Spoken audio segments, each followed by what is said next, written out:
Good morning students. હવે આ ચેપ્ટરમાં આપણે ગયા વખતના લેક્ચરમાં જોઈ ગયા કે અચળ પ્રવેગી ગતિ થતી હોય તો એ શુદ્ધ ગતિ વિજ્ઞાનમાં પદાર્થની ગતિના સમીકરણો કેવી રીતે મળે એ વિશેની આપણે વાત કરી ગયા. આપણને ત્રણ સમીકરણો મળતા હતા. એક તો કે પદાર્થના અંતિમ વેગ v માટે v બરાબર v0 પ્લસ at, જ્યાં v0 એટલે પ્રારંભિક વેગ, a એટલે અચળ પ્રવેગ અને t એટલે સમય. એટલે કે આ સમીકરણ પરથી પ્રારંભિક વેગ જાણતા હોય, અચળ પ્રવેગ જાણતા હોય તો t સમયે પદાર્થનો વેગ કેટલો હશે એ શોધી શકે. બીજું એક સમીકરણ આપણે જોઈ ગયા કે સ્થાનાંતર x બરાબર v0t વત્તા 1/2 at સ્ક્વેર, એટલે કે ત્યાં પ્રારંભિક વેગ અચળ પ્રવેગ જાણતા હોય તો t સમયમાં થતું પદાર્થનું સ્થાનાંતર શોધી શકાય. ત્રીજું એક સમીકરણ હતું v square minus v0 square બરાબર 2ax. એટલે આમાં જો તમે પ્રારંભિક વેગ જાણતા હો, પ્રવેગ જાણતા હો તો x અંતરે જતા પદાર્થનો વેગ કેટલો હશે એ શોધી શકાય. એવા ત્રણ સમીકરણોની વાત કરી ગયા. હવે આજના આપણા લેક્ચરમાં આપણે જોઈશું કે સાપેક્ષ વેગ કોને કહેવાય.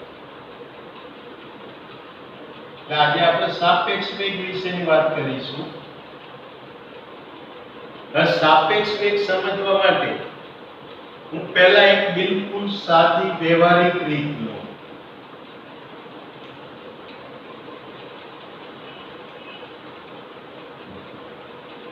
ચલો આ એક સાદી વ્યવહારિક રીત લો કે આ માનો કે કોઈ રેલવે સ્ટેશનનું પ્લેટફોર્મ છે.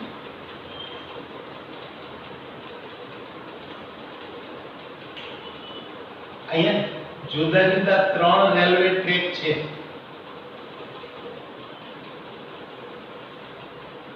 ચલો એક ઉપર ટ્રેન A ગતિ કરે, બીજા પર ટ્રેન B ગતિ કરે અને ત્રીજા પર ટ્રેન C ગતિ કરે. રેલવે સ્ટેશન જે પાટાની દિશા, જે ટ્રેકની દિશા એ પૂર્વથી પશ્ચિમ તરફ છે. હવે માનો કે આ ટ્રેન એ 70 કિલોમીટર પર કલાકની ઝડપથી અથવા 70 કિલોમીટર પર કલાકના વેગથી પૂર્વથી પશ્ચિમ તરફ જાય છે. અહીંયા આગળ ટ્રેન B એ પશ્ચિમથી પૂર્વ તરફ માની લો કે 20 કિલોમીટર પર કલાકની ઝડપથી જાય છે અને ટ્રેન C એ ધારો કે અહીંયા આગળ 30 કિલોમીટર પર કલાકથી પૂર્વથી પશ્ચિમ તરફ જાય છે. આનો અર્થ એ કે અહીંયા આગળ આ જે વેગ હું માપું છું એ બધા વેગ ક્યાં માપું છું તો કે પ્લેટફોર્મ પર ઊભા રહીને. માટે આ બધાને પ્લેટફોર્મની સાપેક્ષે વેગ કહેવાય. એટલે હું કહી શકું કે પ્લેટફોર્મની સાપેક્ષે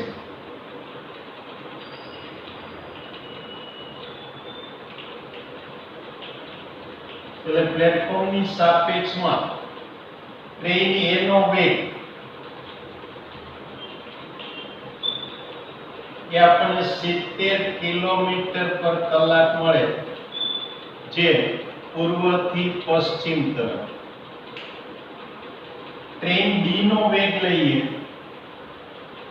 તો 20 કિલોમીટર પર કલાક પશ્ચિમથી પૂર્વ તરફ અને ટ્રેન C નો વેગ લઈએ તો 30 કિલોમીટર પર કલાક પૂર્વથી પશ્ચિમ તરફ. પણ હવે માની લો કે ટ્રેન B માં બેઠેલ મુસાફર ટ્રેન A નો વેગ માપે છે. ચલો બી માં બેઠેલો મુસાફર મને વેગ માપે છે, એટલે એનો અર્થ એ કે વેગ બી ની સાપેક્ષે થયો. જો અહીંયા પ્લેટફોર્મ પર ઊભો રહેલો અવલોકનકાર આ ત્રણ ટ્રેનના વેગ માપે છે, માટે એ જે વેગ થયા એ ટ્રેન પ્લેટફોર્મની સાપેક્ષે દરેક ટ્રેનના વેગ થયા. ટૂંકમાં અવલોકનકાર જે નિર્દેશ ફ્રેમમાં રહીને ગતિનો અભ્યાસ કરતો હોય એ નિર્દેશ ફ્રેમની સાપેક્ષમાં એ ગતિ થઈ કહેવાય. તો હવે ટ્રેન બી ની સાપેક્ષે જોઈએ. ચલો તો આ ટ્રેન બી ની સાપેક્ષે એટલે એની સાપેક્ષમાં જો અહીંયા આગળ હું વેગ શોધું તો હવે જો પહેલું એક તો તમારો બાળપણનો ગણ સમજમાં અનુભવ કે ટ્રેન જ્યારે પણ રસ્તા પર ગતિ કરતી હોય ત્યારે તમે હંમેશા એવું કંઈક ઉચ્ચારણ કરતા હતા કે બહારનું પેલું ઝાડ ગયું અથવા મકાન ગયું. વાસ્તવમાં મકાન સ્થિર જ હતું, પણ એ ઝાડ ગતિ કરતું નહોતું, છતાં પણ તમે ઝાડને ગતિ કરતું વિચારતા હતા, કારણ કે તમે ટ્રેનમાં બેઠા હો તો તમારી જાતને તમે સ્થિર સમજતા. એટલે એ વખતે જેટલા વેગથી ટ્રેન પૂર્વથી પશ્ચિમમાં ગતિ કરતી હોય એટલા વેગથી એ બહારની ઝાડ કે બધી વસ્તુઓ ભલે સ્થિર પડી હોય પૃથ્વીની સાપેક્ષે, પણ એ બધી વસ્તુઓ ટ્રેનની સાપેક્ષે એટલા વેગથી વિરુદ્ધ દિશામાં ગતિ કરતી કહેવાય. આનો અર્થ એ કે ટ્રેન બી ની સાપેક્ષમાં જો હું પ્લેટફોર્મનો વેગ લઉં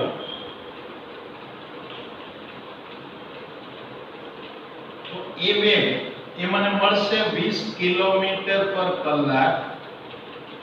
પણ એ કઈ દિશામાં? તો કે ટ્રેન જાય છે પશ્ચિમથી પૂર્વ, એટલે પ્લેટફોર્મ પૂર્વથી પશ્ચિમ જતું લાગે. જે વાસ્તવમાં તમને ખબર છે કે પ્લેટફોર્મ તો ગતિ કરતું જ નથી, છતાંય તમે પ્લેટફોર્મને એક બાજુ ગતિ કરતું વિચારો છો. ચલો આ વસ્તુ તો મેં તમને કહ્યું એ તો તમારી બાળપણમાં કે જ્યારે તમારામાં સમજ શક્તિનો પૂરતો સમજ શક્તિ નહોતી, એનો કંઈક અભાવ હતો. પણ હવે અત્યારે તમે માહિતી જાણતા હોવા છતાં જો હજુ આ જ ભાષામાં વાત કરો છો, માની લો કે તમે કોઈ એક ટ્રેનમાં મુસાફરી કરી અને ત્યાં આગળ મુંબઈથી અમદાવાદ આવો છો, તમને રિસીવ કરવા માટે કોઈ તમારા રિલેટિવ્સ આવેલા છે. ટ્રેન જેવી પેલા પ્લેટફોર્મની અંદર દાખલ થશે, અમદાવાદ સ્ટેશનના પ્લેટફોર્મમાં દાખલ થશે, એટલે ટ્રેનમાં બેઠેલા તમારી સાથેના મુસાફરો ચાલો એ શું કહેશે કે ચલો અમદાવાદ આવ્યું, તૈયાર થઈ જાઓ ઉતરવા માટે. યાદ કરો એનું વાક્ય સમજો, અમદાવાદ આવી ગયું, ઉતરવા માટે તૈયાર થઈ જાઓ. હજુ હજી વાસ્તવમાં અમદાવાદ ગતિ કરતું હતું ખરું? ગતિ તો ટ્રેન ગતિ કરીને અમદાવાદ આવી હતી, છતાં પણ એ કુદરતી રીતે સ્વાભાવિક રીતે એમનાથી ઉચ્ચારણ શું થયું કે અમદાવાદ આવી ગયું, જાણે કે ટ્રેન સ્થિર ઊભી હોય અને બહારના સ્ટેશનો ગતિ કરતા હોય. જ્યારે તમને જે રિસીવ કરવા માટે તમારા રિલેટિવ આવેલા છે એ ટ્રેનને જોઈને શું કહેશે કે ચલો ટ્રેન આવી ગઈ મુંબઈથી, તૈયાર થઈ જાઓ સામાન લેવા માટે. એટલે આ રીતે અહીંયા આગળ એ તમે કયા નિર્દેશ ફ્રેમમાં રહી અને ગતિનો અભ્યાસ કરો છો એના ઉપર એ વેગના આધારે, જેમ કે આપણા પહેલા કિસ્સામાં આપણી નિર્દેશ ફ્રેમ પ્લેટફોર્મ હતી, પ્લેટફોર્મની અંદર રહીને આપણે ગતિનો અભ્યાસ કરતા હતા, એટલે ટ્રેન એનો વેગ આપણને મળતો તો 70 કિલોમીટર પર કલાક પૂર્વથી પશ્ચિમ, ડી નો વેગ હતો 20 કિલોમીટર પર કલાક પશ્ચિમથી પૂર્વ, એમ સી નો વેગ હતો 30 કિલોમીટર પર કલાક પૂર્વથી પશ્ચિમ. હવે જ્યારે ટ્રેન બી ની સાપેક્ષે એટલે કે આપણી નિર્દેશ ફ્રેમે ટ્રેન બી થઈ ગઈ, તે વખતે આપણે પ્લેટફોર્મનો વેગ મળે એ 20 કિલોમીટર પર કલાક પૂર્વથી પશ્ચિમ, જે આપણે જાણીએ છીએ કે પ્લેટફોર્મ ક્યારેય ગતિ કરતું નથી, પણ એ પૃથ્વીની સાપેક્ષમાં, ટ્રેન બી ની સાપેક્ષમાં તમે પ્લેટફોર્મની ગતિને કલ્પી શકો. પણ મારે તો ટ્રેન બી ની સાપેક્ષમાં માનો કે ટ્રેન એ નો વેગ જોઈએ છે, તો અહીંયા જુઓ, ધારો કે શરૂઆતમાં આ ટ્રેન એ અને ટ્રેન બી બંને એક સરખા સ્થાને હતા. હવે આપણે જાણીએ છીએ કે ટ્રેન એ જાય છે તો પશ્ચિમ દિશામાં જાય છે, ટ્રેન બી પૂર્વ દિશામાં જાય છે. 1 કલાકને અંતે જુઓ તો 1 કલાક બાદ ટ્રેન એ અહીંયાથી ગતિ કરે અને 70 કિલોમીટર દૂર જતી રહી હોય. એટલે પ્રારંભિક સ્થાન અને ટ્રેન એ ના સ્થાન વચ્ચેનું અંતર 70 કિલોમીટર હોય. જ્યારે ટ્રેન બી પણ અહીં પ્રારંભિક સ્થાન ઉપર સ્થિર નથી, એ 20 કિલોમીટર પર કલાકથી ગતિ કરે છે. એટલે 1 કલાક બાદ ટ્રેન બી નું સ્થાન એ 20 કિલોમીટર દૂર પ્રારંભિક સ્થાનથી હોય. હવે બી માં રહેલો મુસાફર તો માત્ર એ જ વિચારવાનું કે ટ્રેન એ બી થી કેટલી દૂર ગઈ.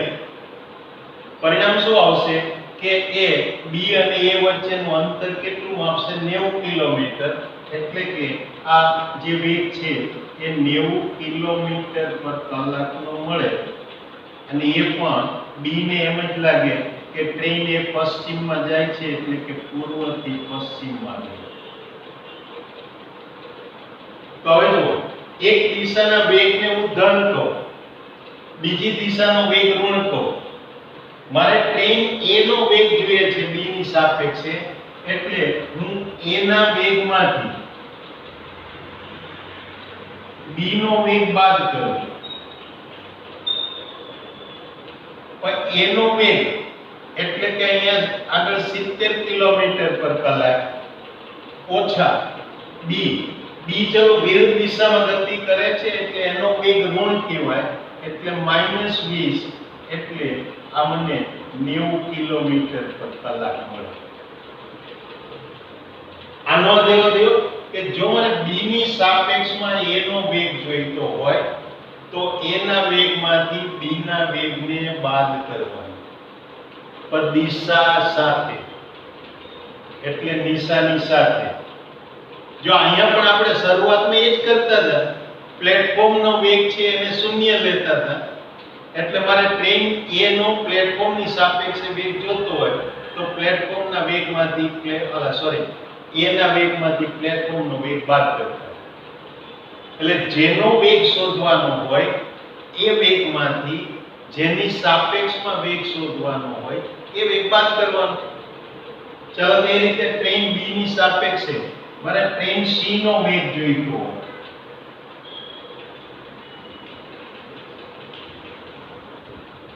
તો હવે જુઓ, 1 કલાકને અંતે આ 20 કિલોમીટર આમ પૂર્વમાં જાય, આ 1 કલાકને અંતે 30 કિલોમીટર પશ્ચિમમાં જાય. એટલે કે બે વચ્ચેનો વેગ એ શું થઈ જશે? 50 કિલોમીટર પર કલાક, પણ એ પૂર્વથી પશ્ચિમ.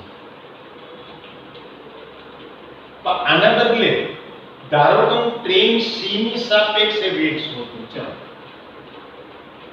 એટલે ટ્રેન સી ની સાપેક્ષે વેગ શોધીએ.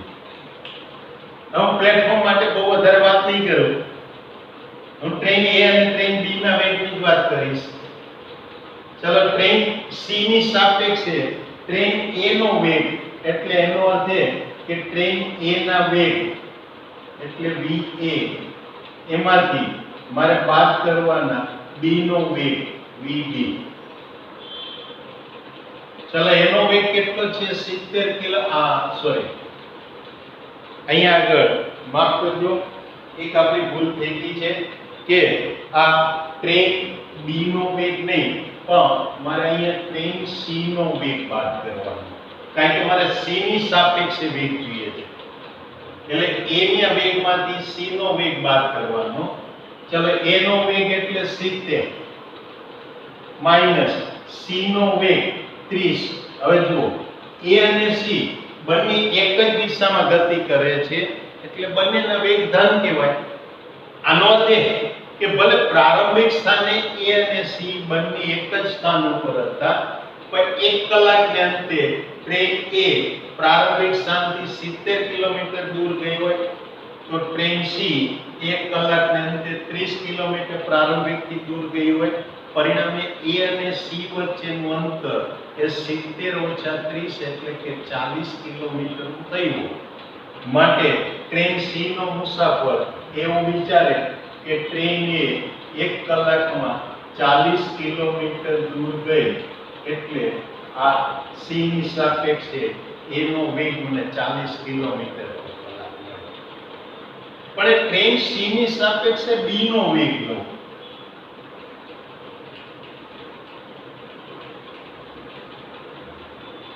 ચલો b નો વેગ એટલે b ના વેગ vb, એમાંથી c ની સાપેક્ષે એટલે vc બાદ કરવાના. એટલે કે અહીંયા હું એમ કહું કે આ ટ્રેન a ના વેગને હું va વડે દર્શાવું છું, b ના વેગને vb વડે દર્શાવું છું અને c ના વેગને vc વડે દર્શાવું છું. તો vb એ તો વિરુદ્ધ દિશામાં છે એટલે આપણે પૂર્વથી પશ્ચિમ દિશાને ધન ગણી છે તો પશ્ચિમથી પૂર્વ શું થાય? ઋણ. એટલે કે આ -20 થાય ઓછા. ચાલો અમારે c નો વેગ જોઈએ છે તો c પૂર્વથી પશ્ચિમમાં જાય છે ધન થઈ એટલે 30 એટલે કે -50 કિલોમીટર પર કલાક. એનો અર્થ એ કે ટ્રેન c ની સાપેક્ષે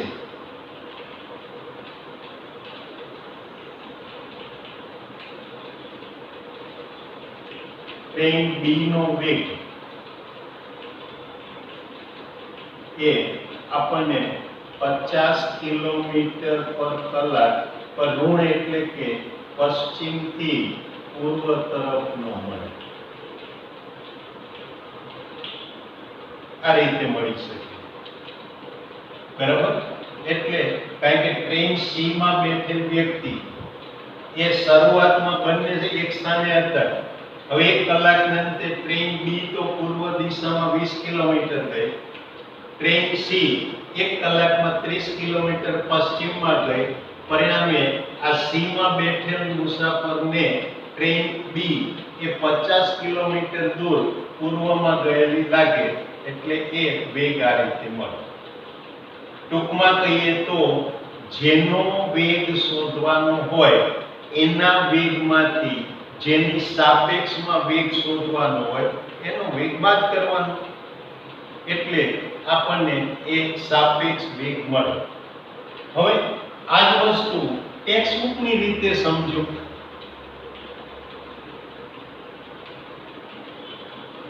ચલો ટેક્સ્ટબુકની રીતે સાપેક્ષ વેગ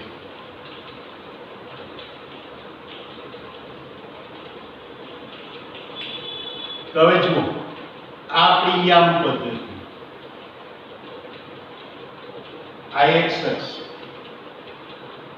આ y અક્ષ આવું ગમ્યું.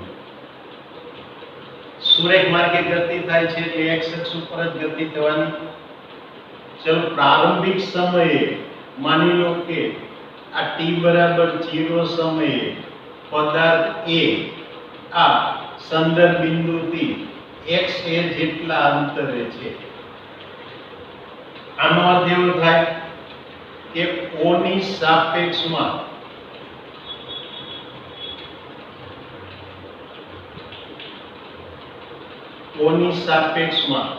A નું પ્રારંભિક સ્થાન એટલે x છે. ચલો બીજો કોઈ એક પદાર્થ b એક O થી xb અંતરે છે. માટે શું કહેવાય કે O ની સાપેક્ષમાં b નું પ્રારંભિક સ્થાન એટલે xb. હવે મારે a ની સાપેક્ષમાં b નું સ્થાન જોઈએ છે. ચલો a ની સાપેક્ષમાં b નું સ્થાન જોઈએ છે, તો જેનું સ્થાન જોતું હોય એના સ્થાનમાંથી જેની સાપેક્ષમાં સ્થાન જોતું એ બાદ કરો. એટલે કે ટૂંકમાં કહું તો મારે a ની સાપેક્ષમાં b નું સ્થાન જોતું હોય તો મારે શું કરવાનું? a અને b વચ્ચેનું અંતર શોધવાનું. જો o ની સાપેક્ષમાં a નું સ્થાન જોઈતું હતું તો મારે o અને a વચ્ચેનું અંતર શોધવાનું હતું. o ની સાપેક્ષમાં b નું સ્થાન જોઈએ તો o અને b વચ્ચેનું અંતર શોધવાનું હોય. એમ a ની સાપેક્ષમાં b નું સ્થાન જોઈતું હોય તો a અને b વચ્ચેનું અંતર જોઈએ. અને a અને b વચ્ચેનું અંતર જોતું હોય તો o ની સાપેક્ષમાં b નું અંતર માઈનસ o ની સાપેક્ષમાં a નું અંતર કહેવાય. એટલે આ અંતર જે મળે એ a ની સાપેક્ષમાં b નું અંતર, જેનું અંતર છે એનો સંકેત પહેલા, જેની સાપેક્ષમાં છે બીજા. એટલે x b એ લખું એટલે એનો અર્થ એ કે b નું a ની સાપેક્ષમાં. જો x a b લખું તો a નું b ની સાપેક્ષમાં કહેવાય. હવે આનો અર્થ એ કે a ની સાપેક્ષમાં b નું સ્થાન x b a બરાબર x b minus x a. તો આનો વેગ શોધવા માટે હું આનું સમય t ની સાપેક્ષે વિકલન કરું.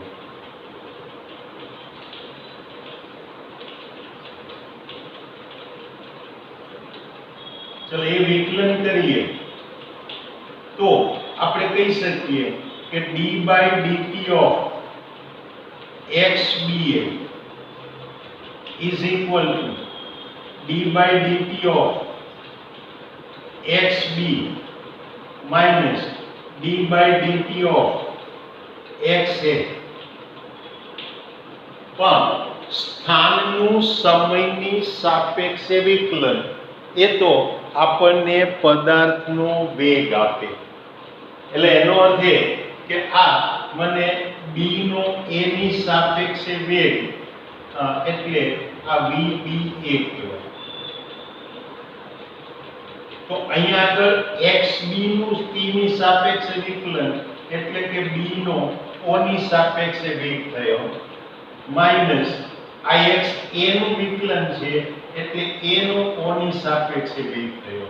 એટલે આ રીતે જો આ સાપેક્ષ વેગની તફાવત લઈએ, એટલે બંનેના o ની સાપેક્ષે વેગનો તફાવત લઈએ તો આ આપણને સાપેક્ષ વેગ મળે. ચાલો હવે જ્યારે બે પદાર્થો સાપેક્ષ વેગથી ગતિ કરતા હોય તો એવા સમયે આપણે અહીંયા આગળ એની ગતિના કંઈક આલેખો મેળવી શકીએ. એટલે સાપેક્ષ વેગથી થતી ગતિ એના માટેના આલેખો, સ્થાન x વિરુદ્ધ સમય t એના આલેખો આપણને આ રીતે મળે. એમાં પહેલી વસ્તુ કે આપણે એમ કહીએ કે a અને b એના વેગની કિંમતો સરખી છે, એટલે કે બંને સમાન વેગથી ગતિ કરે.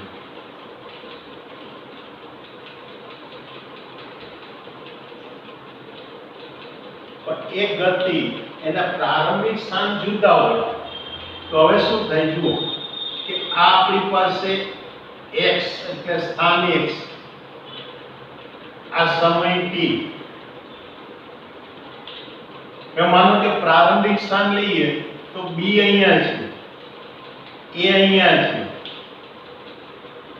જેમ જેમ a નો વેગ વધે એમ b નો પણ વધવાનો. બંનેના વેગ એક સરખા છે એટલે બંનેના સ્થાન વધવાના, એ સ્થાન એક સરખી રીતે વધવાના. એટલે આ બંને આલેખો એકબીજાને સમાંતર હોય. એટલે આ વખતે આ x વિરુદ્ધ t ના આલેખો એ પરસ્પર સમાંતર મળે.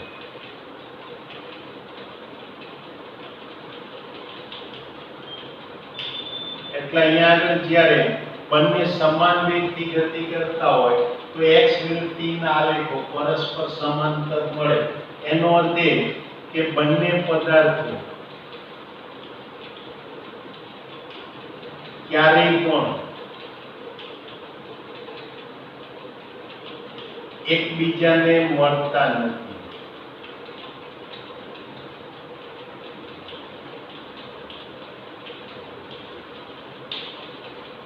એટલે પહેલો કિસ્સો વિચારી શકાય કે જેમાં બંનેના વેગ સરખા હોય. ચલો બીજા કિસ્સામાં હું એમ કહું કે a નો વેગ b ના વેગ કરતા વધુ હોય પણ એ સમાન દિશામાં ગતિ કરતા હોય.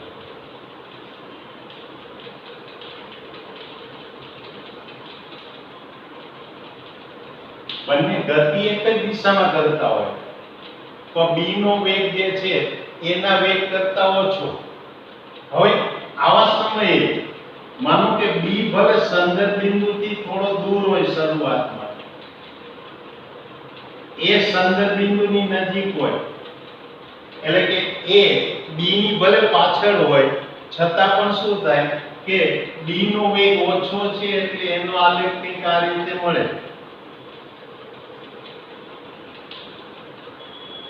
હવે યાદ કરો કે આપણને x વિરુદ્ધ t નો આલેખ એટલે વેગ આપતો હતો. એનો અર્થ એ કે અહીંયા b નો વેગ ઓછો હોય તો b માટે x વિરુદ્ધ t ના આલેખનો ઢાળ પ્રમાણમાં ઓછો હોય એટલે કે એ આલેખ x અક્ષની કંઈક વધારે નજીક હોય. જ્યારે a નો વેગ વધારે છે એટલે કે a ના આલેખનો ઢાળ વધુ હોય એટલે x અક્ષથી ક્યાંક આમ દૂર જતો હોય એટલે એક સમયે આ બંને એકબીજાને મળે. એટલે અહીંયા આપણને x a બરાબર xb મળે. ત્યાર પછી જુઓ તો a સતત આગળ જતો જાય અને b એની પાછળ પાછળ ચાલતો જાય એટલે બંનેમાંથી a b ને એક સમયે ઓવરટેક કરી. આના કરતા જો b નો વેગ વધારે હોત, a નો વેગ ઓછો હોત તો આ b a ને ઓવરટેક કરી શકત. પણ જો b પહેલેથી દૂર હોય અને એનો વેગ વધારે હોય તો એ બંને એકબીજાને ઓવરટેક કરવાના નહીં. એટલે જે પાછળ છે એનો વેગ વધુ હોય તો જે પહેલાને ઓવરટેક કરી શકે. જો પાછળ છે એનો વેગ ઓછો હોય તો એ આગળવાળાને ઓવરટેક ક્યારેય નહીં કરી શકે. આ તો તમારો એક સામાન્ય અનુભવ છે કે એક મોટર કાર માનો કે 50 કિલોમીટર પર કલાકની ઝડપથી ગતિ કરતી હોય તો એની પાછળથી આવતી મોટર કારે જો એને ઓવરટેક કરવી હોય તો એની ઝડપ 50 કિલોમીટર પર કલાક કરતા વધારે હોવી જોઈએ. પછી પાછળની કાર વાળો 20 કિલોમીટર પર કલાકની ઝડપથી ચાલે અને એમ વિચારે કે હું 50 કિલોમીટર પર કલાકની ઝડપથી આગળ ચાલતી કારને ઓવરટેક કરું તો એ એના માટે ક્યારેય શક્ય નથી. હવે ત્રીજો કિસ્સો વિચારીએ કે જેમાં આ VA અને VB પરસ્પર વિરુદ્ધ દિશામાં ગતિ કરતા હોય.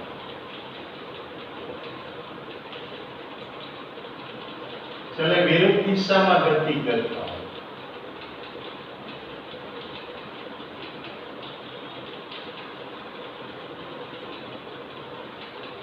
હવે માનો કે અહીંયા આગળ આ b નો વેગ એ ઋણ છે, ભલે a કરતા દૂર હોય. શરૂઆતમાં a અહીંયા છે, b અહીંયા છે, તો b નો વેગ ઋણ છે એટલે a સંદર્ભ બિંદુ તરફ ગતિ કરતો હોય એટલે આ રીતે આમ જતો હોય. એના આલેખનો ઢાળ ઋણ હોય. એનો વેગ ધન છે એટલે સંદર્ભ બિંદુથી દૂર જતો હોય એટલે એનો આલેખ આ રીતે મળે. તો આ કોઈ એક સમયે આ બંને એકબીજાને ત્યાં ઓવરટેક કરે, એકબીજાને મળે, એટલે કે આ સ્થાન બંને માટે કેવું હશે? સરખું. એટલે આ બીજું કોઈ સ્થાન એટલે પ્રારંભિક સ્થાન નથી, એટલે એને x ડેશ ને y b ડેશ કહીએ. એમાં x ડેશ a અને x ડેશ b કહીએ. તો આ રીતે આ સાપેક્ષ વેગની આપણે વાત કરી શકીએ. તો આજના આ લેક્ચરમાં આપણે જોયું કે આ પદાર્થ સાપેક્ષ વેગથી ગતિ કરે તો એની ગતિના આલેખો કેવી રીતે મળે. આ સાથે આપણે આ ચેપ્ટરને અહીંયા આગળ પૂર્ણ કરીએ છીએ. હવેના લેક્ચરમાં આના પછીનું નવું ચેપ્ટર એટલે કે સમતલમાં ગતિનો અભ્યાસ કરીશું. તો આવતી વખતે મળીએ, ત્યાં સુધી રજા લઈએ. Good bye.